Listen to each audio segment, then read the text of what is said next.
Assalamualaikum warahmatullahi wabarakatuh. Salam sejahtera untuk kita semua.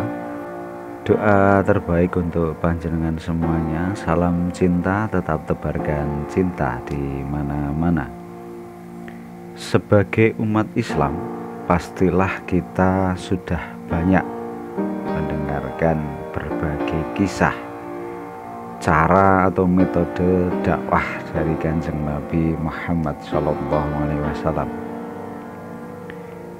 yang mana metode dakwah dari beliau ini selalu santun kepada siapapun, bahkan kepada orang yang berbeda keyakinan, dan tidak pernah memaksakan apa yang diyakini sebagai sebuah kebenaran. Di sini saya sebagai admin ingin menegaskan bahwa audio dari video ini merupakan rekaman dalam sebuah forum diskusi. Sekali lagi, dalam sebuah forum diskusi. Jadi Kiai Buya bersama jamaah beliau ini sedang mendiskusikan, meneladani Kanjeng Nabi.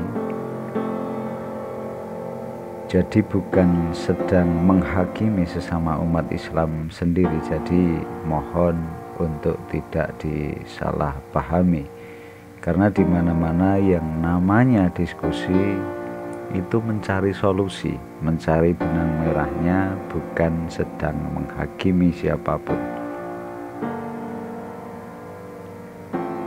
Apa maksud dari akhlak? Berakhlak itu merupakan salah satu pertanyaan yang diajukan oleh salah satu penanya. Nah, seperti apa jawaban Buya? Karena ini adalah forum diskusi, ada dialog di sana. Monggo kita simak bersama-sama. Semoga bisa diambil manfaatnya. Matur suwun. Kurang lebihnya mohon maaf. Wassalamualaikum warahmatullahi wabarakatuh. Assalamualaikum warahmatullahi wabarakatuh. Waalaikumsalam. Yang saya muliakan Buya Syakur beserta rombongan, para kiai dan asatidz yang saya hormati. Saya menggarisbawahi bahwa materi yang diangkat oleh Buya pada malam hari ini adalah bahwa Rasulullah sebagai figur pemersatu merasa paling benar di dalam melaksanakan ajaran agama Islam, justru paling di muka menyalahkan orang lain.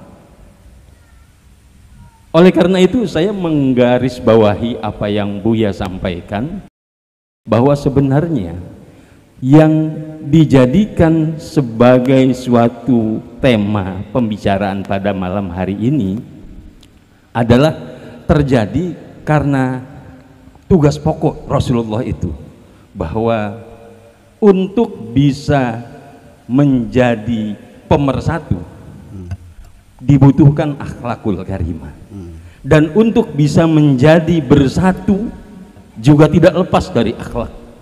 Oleh karenanya, maka siapapun orangnya, sehebat apapun ritual ibadahnya, tanpa akhlak yang dimilikinya, maka tidak akan bisa menjadi muslim yang sejati. Ini sebagai ungkapan Buya. Tolong apa yang saya kemukakan di sini diperjelas atau ditanggapi oleh Buya. Terima kasih. Saya Abdul Rasid, kebetulan sebagai pengurus MUI di Kecamatan Cipondo. Wallahul muwaffiq ila aqwamit thoriq. Assalamualaikum warahmatullahi wabarakatuh. Waalaikumsalam warahmatullahi wabarakatuh. Baik, ingin saya jelaskan hadis Nabi tadi yang berbunyi innama bu'itsu.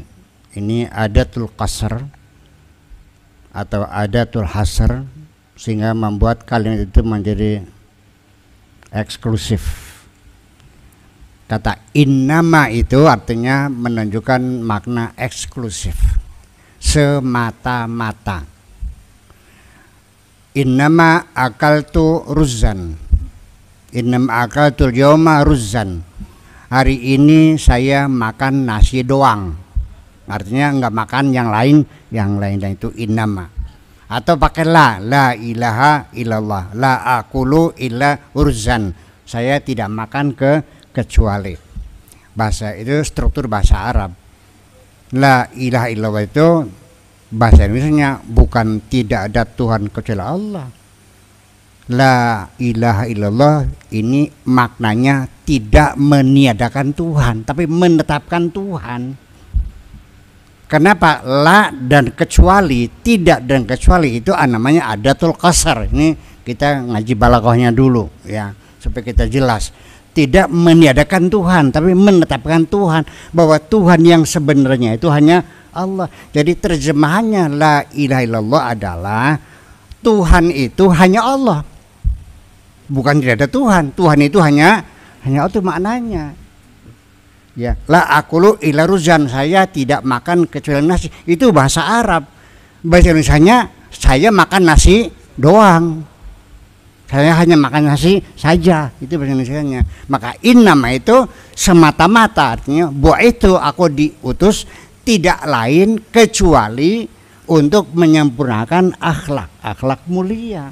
Jadi saya ditugas ini bukan untuk bersombong diri, bukan untuk membuat kamu kaya raya, bukan membuat kamu sakti, tapi saya diutus untuk menyempurnakan akhlak muliamu, seperti itu kan artinya. Jadi innama dan la dan ila, ada lagi dengan faqat, ada fahasbi dan sebagainya. Oke, itu mana semata-mata. Jadi secara eksklusif tugas Nabi semata-mata hanya untuk menyempurnakan akhlak. Itu satu. Kemudian akhlak itu apa? Apakah kalau ketemu sama orang tua cium tangan itu namanya akhlak? Itu namanya sopan santun. Kalau lewat orang tua punten nyuwun sewu, kalau orang Jogja minta 1000 ya. Nyuwun sewu gitu. Sini Pak bilangnya apa sih Mbak? Punten ya. Permisi gitu. Itu namanya bukan akhlak, itu namanya sopan santun, budi pekerti. Pakai orang yang tua ngomongnya pakai bebasan. Sama suami ya manggilnya jangan panggil namanya Pak, ada pertambahannya, ada abang, ada AA dan sebagainya, kan begitu. Itu namanya budi pekerti, tata krama, sopan santun. Akhlak siapa? Nah di sini. Akhlak itu adalah berasal dari kata khalaqa. Artinya mencipta. Alladzi khalaqas samawati wal arda, yang telah mencipta langit dan bumi. Khalaqa, yang mencipta namanya khaliqun.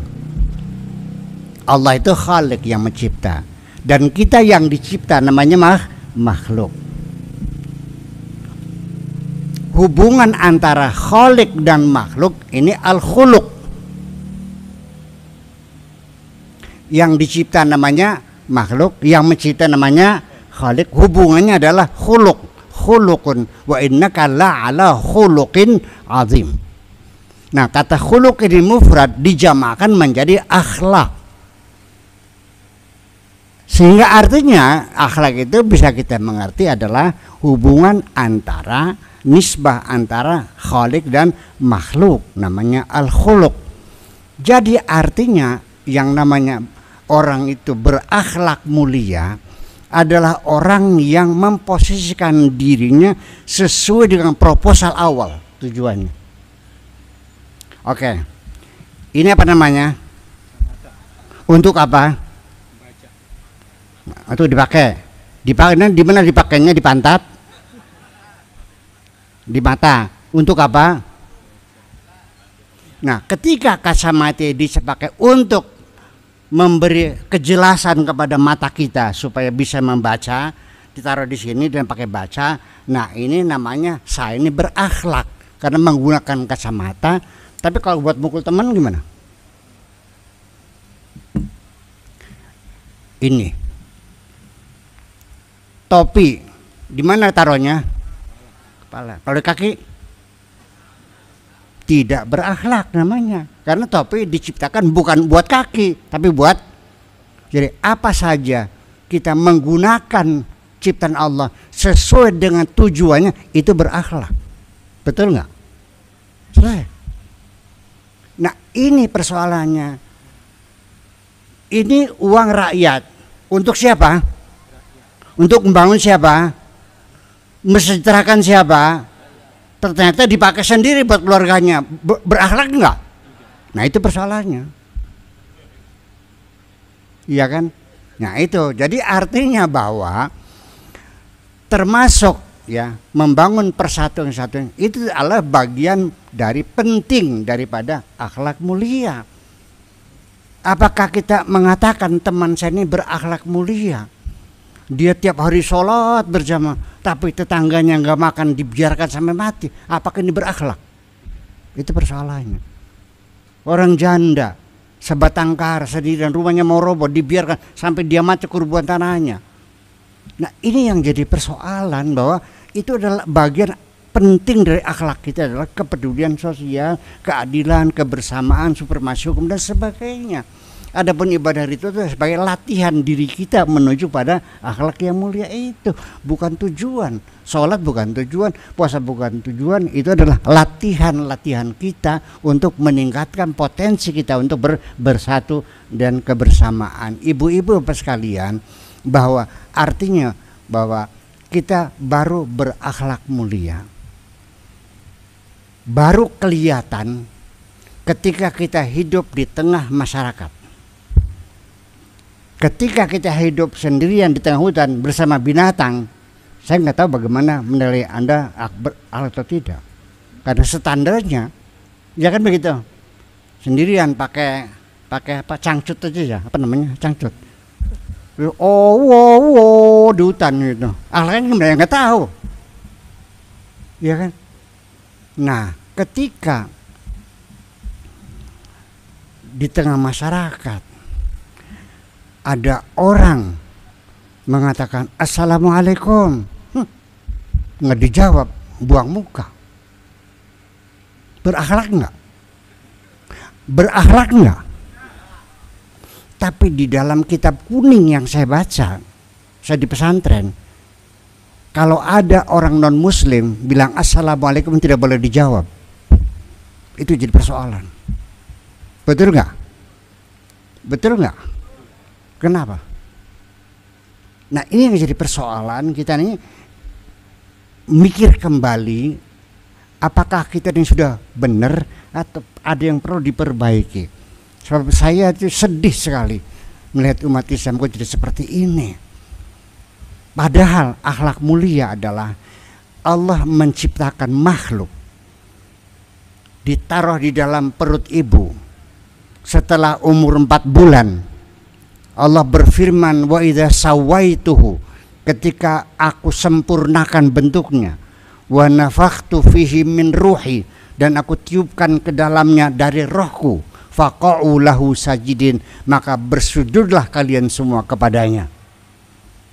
Ketika janin dalam perut ibu sudah berroh manusia, ditiupkan roh dari Tuhan, kita harus menghormatinya. Betul? Betul? Janin dalam perut ibu ada agamanya enggak? Ada warga negaranya enggak? Belum ada. Baru sebagai manusia. Harus dihormati sebagai manusia. Jangan melihat warga negaranya apa, agamanya apa, warna kulitnya apa, sukunya apa, nggak ada urusan. Pokoknya manusia dihormati. Betul? Setuju nggak kira-kira? Hormati dong semuanya. Nah, itu kitab-kitab kuning seperti itu saya kasih tahu, itu adalah dikarang pada zaman umat Islam menjadi superpower dengan segala kesombongannya. Betul. Yang di Al-Qur'an hadisnya, wa idza huyitum bi tahiyyatin fahayyu ilaiha bi ahsana minha aw rudduha bi mithliha. Ya, assalamualaikum. Harus lebih baik. Waalaikumsalam warahmatullah. Kalau yang bilang assalamualaikum warahmatullah, apa jawabnya? Waalaikumsalam warahmatullahi wabarakatuh. Kalau yang mengatakan assalamualaikum warahmatullahi wabarakatuh, jawabnya gimana? Waalaikumsalam warahmatullahi wabarakatuh wa maghfiratuh. Harus lebih baik. Nah, itu persoalannya.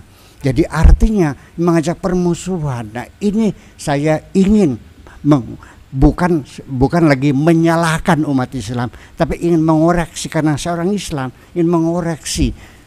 Bagian juga innama bu'aitu liutamima makarimal akhlak. Jadi kalau dia bilang assalamualaikum nggak dijawab, berakhlak nggak? Tapi non muslim, lalu urusannya apa kamu? Bapak-bapak ibu sekalian, manusia dihormati, tidak ada hubungannya dengan agamanya apa, warga negara apa, sukunya apa. Betul nggak? Semua manusia harus ditolong. Umat Islam memimpin dunia karena umat Islam menghargai manusia. Begitu umat Islam tidak menghargai manusia, habis semuanya. Mau bangkit lagi, yuk kita bangun kemanusiaan kita ini. Innama bu'itsu liutammima makarimal akhlak. Terima kasih kita.